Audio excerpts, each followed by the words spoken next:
Hello everyone, and welcome to another episode of Zareth Prevails, a Grand Arena story. Unfortunately, you'll have to forgive the quality of the sound in this recording.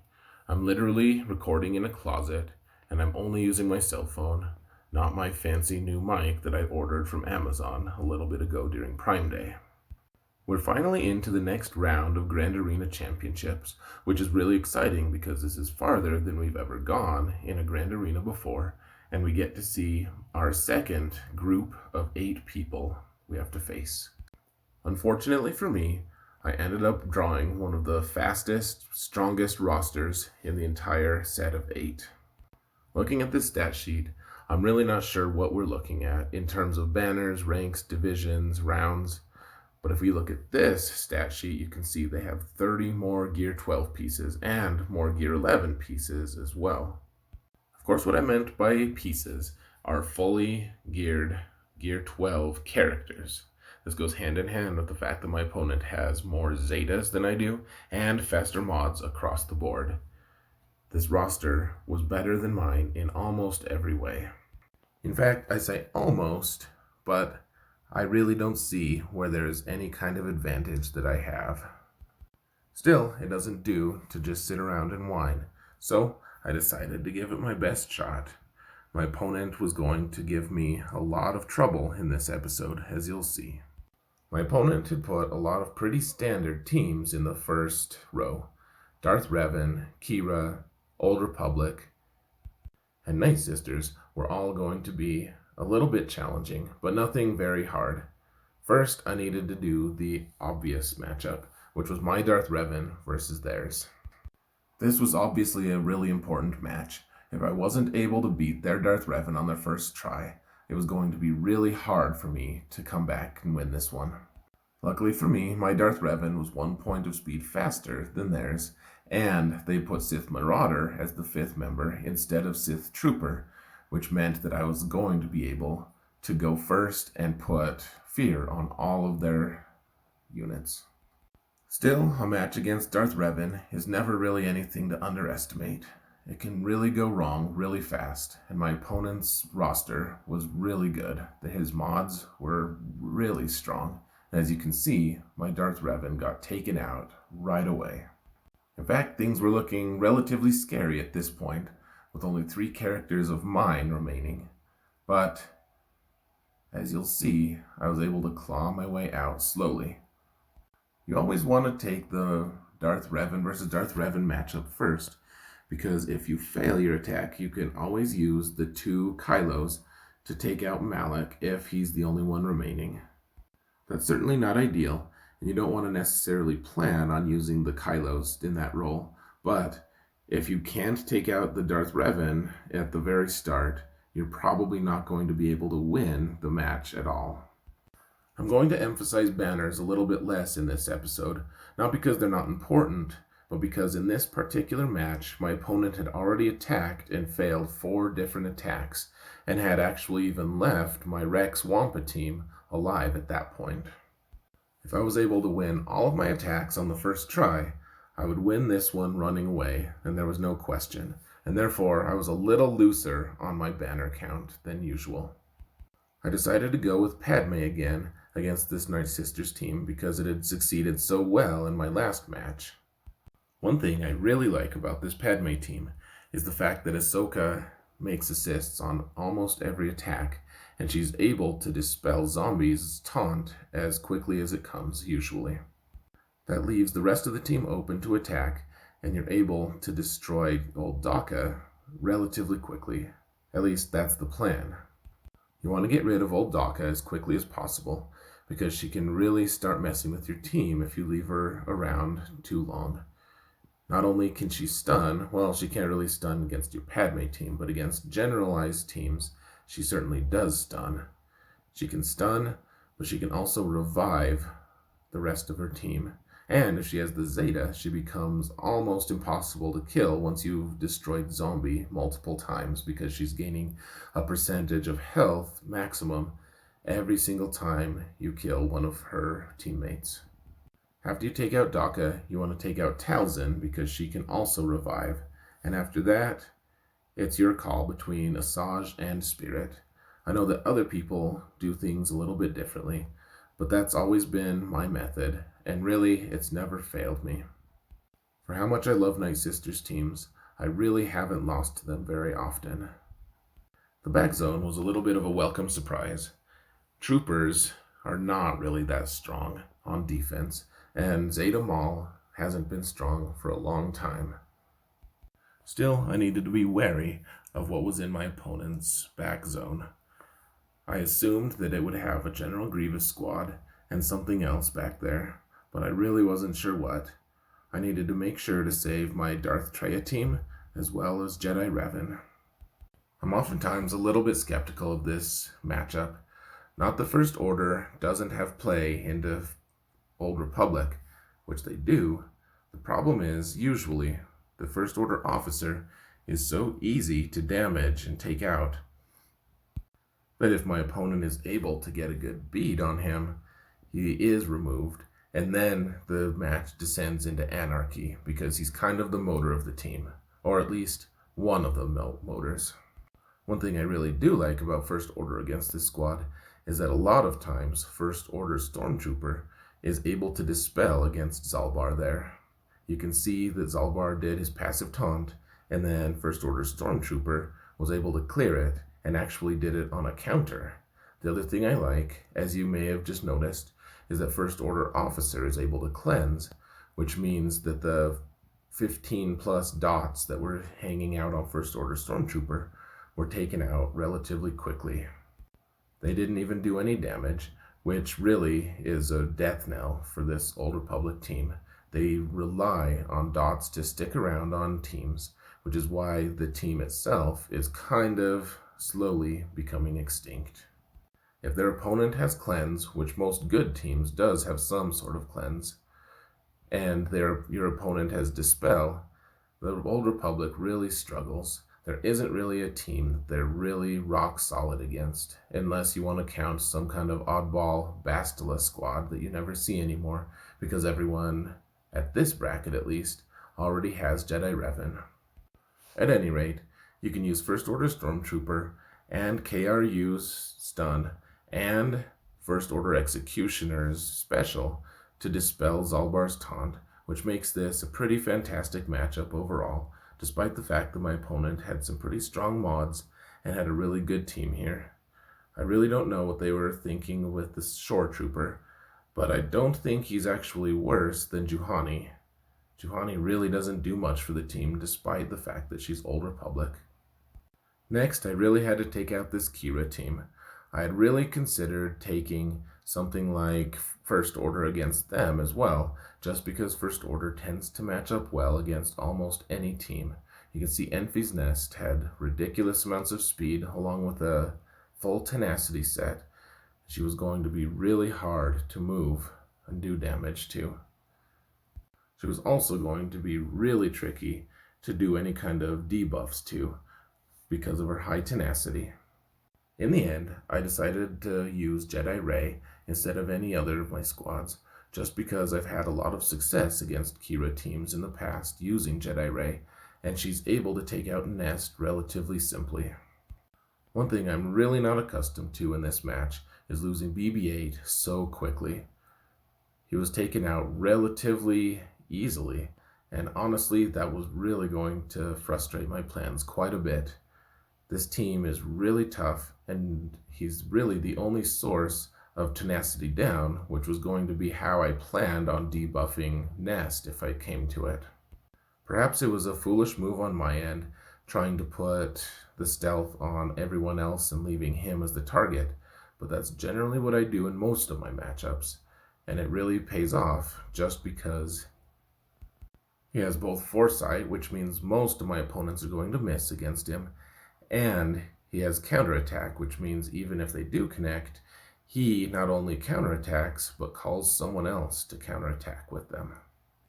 High Tenacity Nest is one of the hardest tunes to shift in the entire game, just because of the way she's able to regenerate her hit points and how she's able to resist things like daze and other debuffs. Eventually, however, if you can get her alone you can get a lot of debuffs on her just by virtue of trying over and over again. I'm actually curious to know how much R2-D2's plus potency buff that we all kind of ignore at this point because R2's been around in this game for so long. But I wonder how long or how much his potency buff affected my ability to be able to put debuffs on Nest at the end and finally beat her. Getting a win here was huge after my BB-8 had bitten the dust so early in the match. Unfortunately, I had some bad news in the back zone.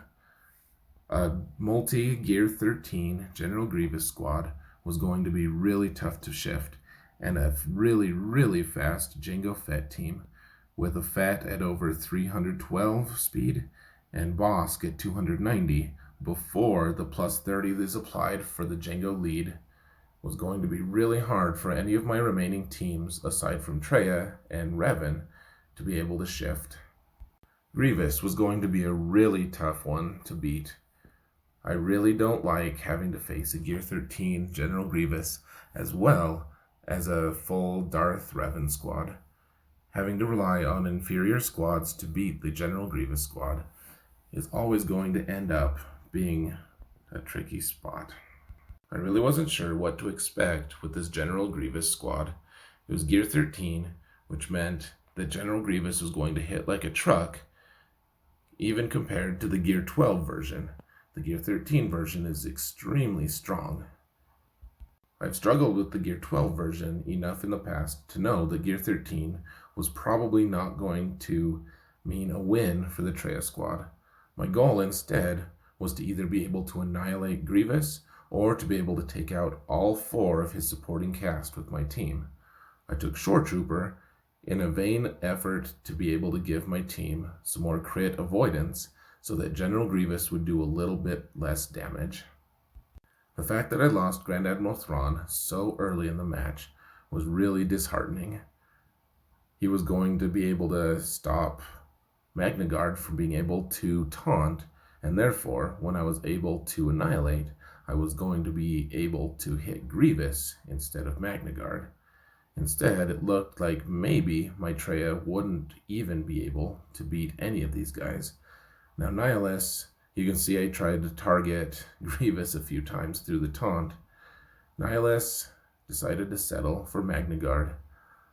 Only being able to kill 2 of these tunes and keep B1 in the game was really going to be rough because General Grievous was going to be able to take multiple turns in a row and buff himself right away against whatever team I decided to throw at it. Now, I did have the option to throw my Jedi Knight Revan against this team and finish it off, but I knew that I would need the Jedi Knight Revan team against the Bounty Hunters, and so I decided to throw my Phoenix in there instead, just to see if I could kill the 2 remaining droids and maybe be able to stun Grievous into being able to do enough damage against him. I really wasn't sure what to expect here, but I'd recently thrown a Zeta on both Kanan and Sabine, and I really wanted to see if they could do something good in this match. Because I was so advantaged in banners already, I decided that as long as I could beat this Grievous team, I would still have a good chance to win. The first real step is being able to take out Grievous's support units, which I think I'm doing an okay job. Now, the Droideka being able to have a buff immunity was problematic just because the only one who could dispel on my team was Chopper, and he'd kind of run out of that ability relatively early. Watching this match, I think I must be missing something in Grievous's kit because he dispels himself really fast, and I never see any exposes stay on him. I'm wondering if that's something in his kit, or a bug, or maybe he's just moving fast enough that I'm not able to actually get one to stick because he goes and it goes away before I can actually hit him. I had bounty hunters left, as well as Jedi Revan and troopers, and I decided I wanted to use troopers against their troopers, bounty hunters against Maul, and be able to use my Jedi Revan against their bounty hunters. That meant I needed to use relatively poor squads to take out General Grievous, and that's just what I took here. I have Rogue One without Baze because Baze wasn't available because he's on my Commander Luke squad on defense. But instead, I took Cad Bane because of his ability to stun. Cad Bane isn't overpowered by any means, but he is pretty good at adding a little bit of extra to almost any team. My goal here was to get a lot of exposes on Grievous so I'd be able to just take him down with one shot. That clearly wasn't happening very much, but I was able to stun him enough that I got 21 banners at the end. Really, that might be a record for how low my banners can go. I've never gotten anything approaching that level, but at least I had beaten General Grievous' team, and all the rest of the teams would hopefully fall like dominoes. One thing I want to point out is that I'm proud of the fact that I didn't lose my resolve against this Grievous squad. There were multiple times that I was tempted to take either my bounty hunters or Jedi Revan and just finish Grievous, just because it was a more sure thing to be able to beat him. However, after losing 2 matches against Grievous, really there wasn't much point in not trying a couple of my other squads. It had really panned out for me, and I think that might end up being a somewhat valid strategy against the General Grievous Gear 13 ridiculous squad. You might lose your first match against him, and you might even lose your second, but if you can take enough garbage teams against him, I think you can eventually crack that team. It's not going to hold forever. I haven't really talked much about this matchup here. Jedi Knight Revan takes on bounty hunters all day. I probably could have put it on auto and walked away from the match, but I decided I was going to try for more banners just because it would help my championship score. I don't really care about the points as much, but you never know on auto. You might have something weird happen where, Yoda gets one shot, for instance. That could easily happen, in fact. You really want to make sure that you're doing everything on manual. I know a lot of people love to hit the auto button, but really I can't relate as far as trying to trust the artificial intelligence to make the right decisions, get me maximum banners, and keep all of my tunes as safe as possible. This bounty hunter squad was really strong, but I think my opponent should have put them in the front row to force me to use either a squad that I didn't want to use, or to force me to use Jedi Knight Revan and get the full points, but go into the back row with uncertainty. Instead, there was really no uncertainty here, and I was able to get an understrength win against a really strong, really, really fast and well-modded bounty hunters team with maximum points. My opponent really didn't want that to happen, I'm sure. The intention is always to be able to at least take some banners off of you. Now, in this one match of Grand Arena Championship, there was a feat in place that said that we needed to get 2 understrength squad wins, and I needed to try for that now that I knew it was possible. The win against the bounty hunters was one of them, and I needed to find which team was going to be able to win with the least trouble. I decided that taking troopers against troopers was probably a pretty safe bet, and especially because my opponent's ranged trooper was only 5 stars and gear like 10 or 11, it didn't really matter. They had about 50k effective hit points, which I thought that I was going to be able to take down fairly easily, even with only 4 troopers available. Now, this match did make me relatively nervous because troopers really like having as many guys as they can. I think they would be one of the best squads in the game if you were able to take an entire faction into play against an opponent. As things stood, my Starck ended up being faster than their Starck, which is really the only race that matters in this match.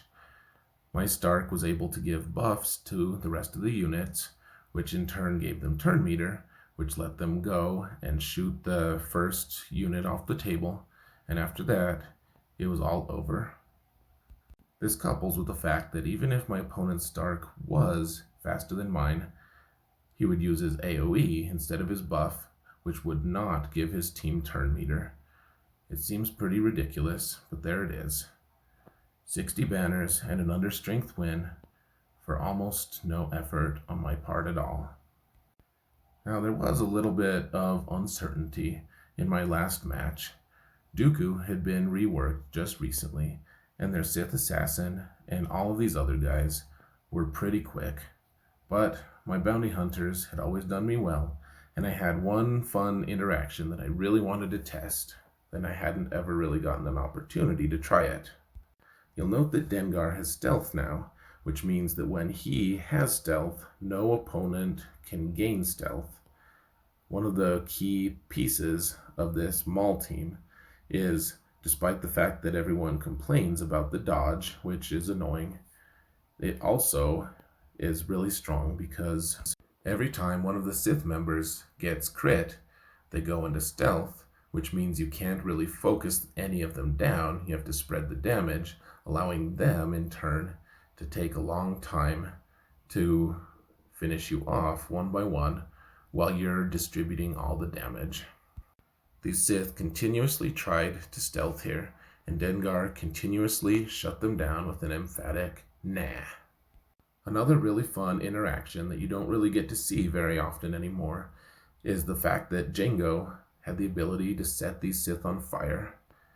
And whereas I generally applaud the idea of setting any of my opponents on fire, I especially like this because the fire reduces their dodge ability by quite a significant margin. Zeta Maul depends on not only stealth, but their increased dodge ability. My bounty hunters didn't really care about any of that, and the fact that they were all dazed while they did it didn't really matter either. Getting the full clear with only those 2 fails against Grievous meant that I would win this match no matter what. I really wasn't sure what my opponent was doing, leaving my Rex Wampa team there to be targeted, but I ended up with the win, and that really was all that I cared about. I'm going to have to give a long, hard think to my opponent's strategy here. They had a lot of really strong teams on defense, and their mods were really strong. I need to be able to beat all of these squads without also losing all of these banners. Typically, you get 40 more banners, or even 50, than my opponent gave me this time, which is really frustrating. Luckily, my General Grievous squad got a defensive win. My Bugs got a defensive win, despite the fact that they can be countered by Jawas now, apparently. My Rex squad got a defensive win, and were actually never taken out. I don't know if my opponent just didn't have the right team available, or if they didn't bother because they saw that I had won. My Qi'ra team was really exciting because I put Newt in there instead of young Han Solo, and they finally got a defensive win, which is relatively rare for that squad. At least, for me, those guys really get taken out pretty easily, and I think YOLO was part of the problem. At any rate, I was really excited by this win. My opponent had had a better roster by far, had out-GP'd me by almost 400,000 at this level, which is honestly a little bit crazy. I don't know how they're going to continue doing matchmaking, but at this rate, I have to think that maybe I can get into the Kyber League. I really don't know. I think I have to win all of my matches, but I guess we'll see. Anyways, folks, thank you so much for watching, and remember that in all things, Zereth prevails.